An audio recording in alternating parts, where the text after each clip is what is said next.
क्या छोटे से चेंज या कुछ बड़े बड़े चेंज हम कर सकते हैं। मेरे लिए रेजोल्यूशंस होने के बदले गोल की तरह होते हैं। We can be more organize. हम खुद को, अपने आसपास को ज्यादा ऑर्गेनाइज रख सकते। इसका क्या फायदा है? जब हम खुद एज एन इंडिविजुअल ऑर्गेनाइज्ड होंगे तो हम एज अ पेरेंट सिखा सकेंगे कि what is the use of being organized. यदि आप ऑफिस में हैं या वर्क में हैं या एम्प्लॉय हैं या एम्प्लॉयर हैं, still it's a good thing to have healthy food choices. इसमें कुछ नई बात नहीं है कहने की। 2020 में ये हमें हर किसी ने सिखाया है।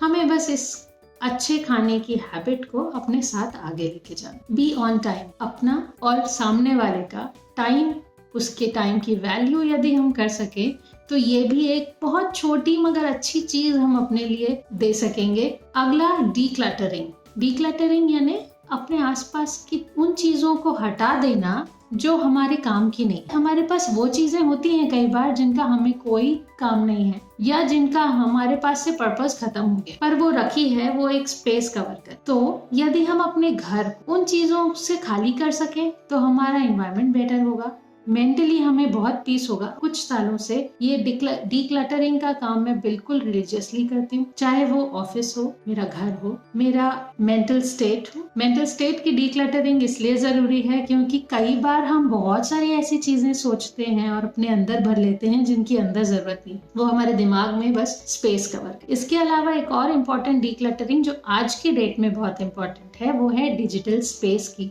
सफाई। डिजिटल स्पेस की सफाई कैसे होगी? हम और आप, हम सबके पास व्हाट्सएप होता है, फेसबुक होता है, बहुत से और ऐसे एप्लीकेशंस होते हैं जिसमें से आपके पास इमेजेस भरी होती हैं, फॉरवर्ड्स आते हैं। मेल होता है तो बहुत सारे इस तरह के मेल होते हैं जो आपके यूज के नहीं हैं या जिन्हें आप पढ़ते नहीं हैं। उन सारी चीजों को यदि हम डिलीट करते रहें, हमें दो फायदे हैं। हमारे फोन पे स्पेस बढ़ेगा, दूसरा हमारा डिजिटल स्पेस थोड़ा ऑर्गेनाइज होगा। यदि वो फोटोज आपने खींची हैं, compile them in a place.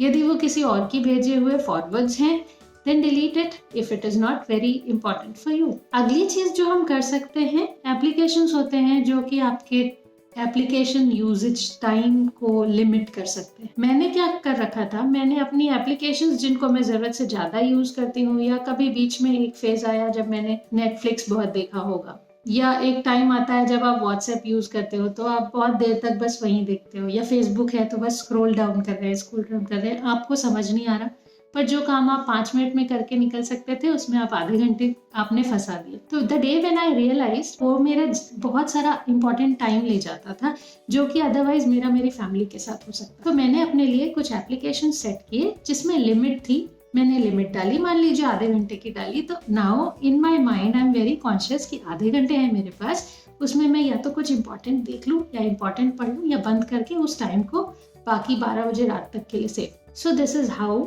I have organized my app. The same you can do. अगली चीज जो मैंने हमेशा की, आप सबसे रिक्वेस्ट करूंगी कि यदि आपने कोई गोल सेट किया है तो भी इसे जोड़ लीजिए।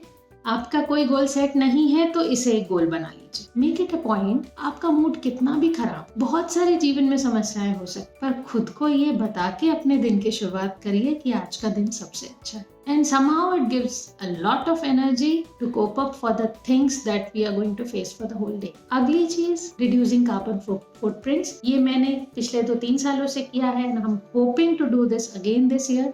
पिछले 6-8 सालों से I think I have not used any of the polythene bags because I carry my own bag. I have started to write with a fountain pen which is my favorite from my childhood. मैं बिल्कुल dot pens और वो एक हमारी आसपास की भाषा में उसे लिखो और फेंको पेन के, आई होप आप सब उसे जानते होंगे। अक्सर ऑफिसेज में या और कहीं वो एक पेन हमेशा चलता है, लिखो और फेंको। मुझे वो कभी ठीक नहीं लगता। ये एक पेन है जो मैं हमेशा कैरी करती हूँ और मुझे लगता है इससे मैंने कम से कम अपना कंट्रीब्यूशन तो किया है कि I at least have some lesser amount of plastic in my life. Same I am teaching to my kids. आमतौर पे हम लोग ऐसा करते हैं कि आपको यदि डॉट पेन्स, आजकल बच्चे डॉट पेन से लिखते हैं, तो हम दुकान जाते हैं, हम 5 डॉट पेन खरीदें। Somehow ये अप्रोच मुझे लगता है थोड़ी ठीक नहीं है। We can have 1 pen and 5 refills. तो अपने पेन का स्ट्रक्चर, एक पेन लिया, रिफिल खत्म हो जाए, दूसरी रिफिल डाल लीजिए। We all of us have to do some contribution from our side.